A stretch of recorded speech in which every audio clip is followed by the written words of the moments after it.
Hi guys! In this video ay isa na naman pong loan application ang ating titignan guys.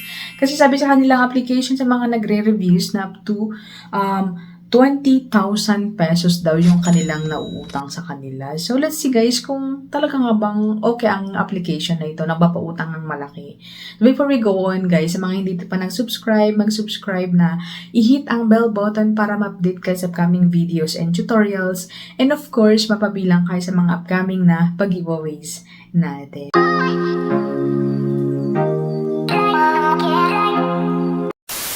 So welcome and welcome back sa ating channel. So in this video ay magre-review nga tayo ng isang lending application. Bagong application guys. So let's see guys kung maganda ba siya or hindi. So ang sa kanilang application ay safe and reliable daw. Enjoy low interest rates and experience efficient and convenient loan services. Ayan. So, of course, ay mga nagsasabi na nakaka-loan daw sila ng mga mataas. Ayan. So, may mga nagpapop up dito na 20,500 daw yung kanilang nautang. Ayan, in ilang milliseconds lang. So, let's see guys. So, ang loan application na ito ay si Pro V Peso Loan App Philippines. Ayan, na meron silang 4.6 na stars and medyo mataas yung ratings. Ayan, of course, ay pag ita-download natin is bubunga sa atin yung dashboard nila. Ayan. So, Pro V Peso. Ayan. Safe and reliable nga daw.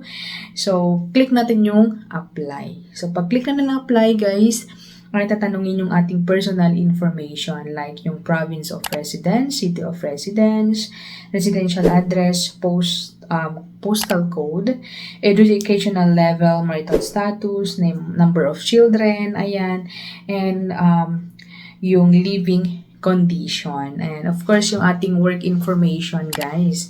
Work, profession natin, kung anong work natin, and kung ilang years tayo sa company na yon, and kung magkano ating salary. Ayan. Next natin, guys, is yung ating emergency contact. Ayan. So, emergency contact agad-agad. So, meron silang or nangangailangan sila ng 3 na emergency contacts. Of course, I click natin yung arrow doon para mamimili tayo so doon sa my contact reference natin mismo sa phone book. Ayan. So, kailangan yung mga nilalagay natin dito is alam naman nila para in case na magka-aberya, ayan, is alam nila na nilagay natin kasi syempre kukulitin sila ng mga ahente, ay mga agent, ayan. Of course, click natin yung continue, ayan. And after which is, meron dito yung mga katanungan, ayan. So, may pa-slam book or mga Q&A, ayan. So, credit standing. Is it overdue in the past month? Meron ba tayong overdue? Ayan.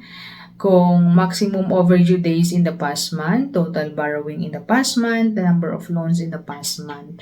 So, basically, yung history natin, kung meron ba tayong utang, ayan, sa mga past na buwan, ganyan. Kung may mga previous tayong utang, and kung na-overdue ba tayo, etc. ganyan. And then, after which natin, or after nating nasagutan, click natin yung continue. Ayan. So, dito guys, is may napinsin ako guys, na parang iba yung nasa taas. Kung pansin nyo sa screenshot, iba yung language niya. So, iba yung developer siguro. Ewan ko, mga Pakistan ba? Chinese? Ayan, comment down below guys. So, basically, hindi po Filipino yung developer nito. Ayan. So, dito guys is, dito yung identity information natin or yung mga pa-ID, pa-selfie, ganyan. So, yung ID natin daw, pipicturean yung ID and then yung ID number and ID type, ayan.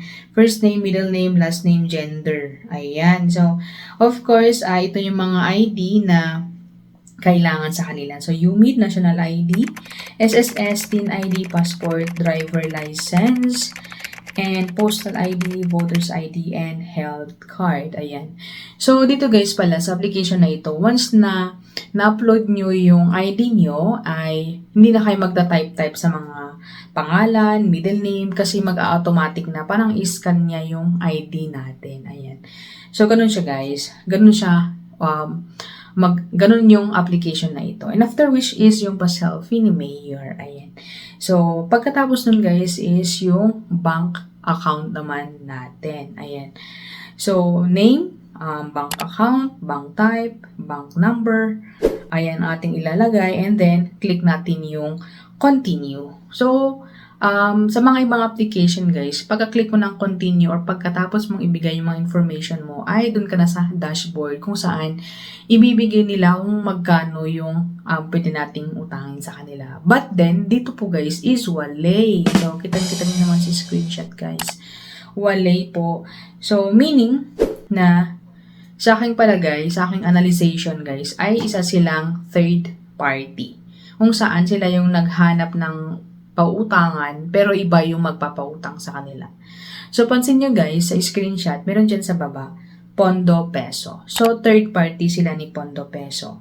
Ayan. So, click natin yung Pondo Peso. Ayan. Pagka-click ng Pondo Peso guys, ay ito na siya. Ayan. So, ito na yung pwede daw nating utangin sa kanila. So, amounting of 10,000 pesos. Yan, 10,000 pesos. Please select loan amount manually. So, sabi dito, loan term, 7 days. So, 7 days guys yung loan term ni Tech. And, amount received is 9,892. Ayan. Service fee of 8 pesos. Wow, ang baba ng service fee.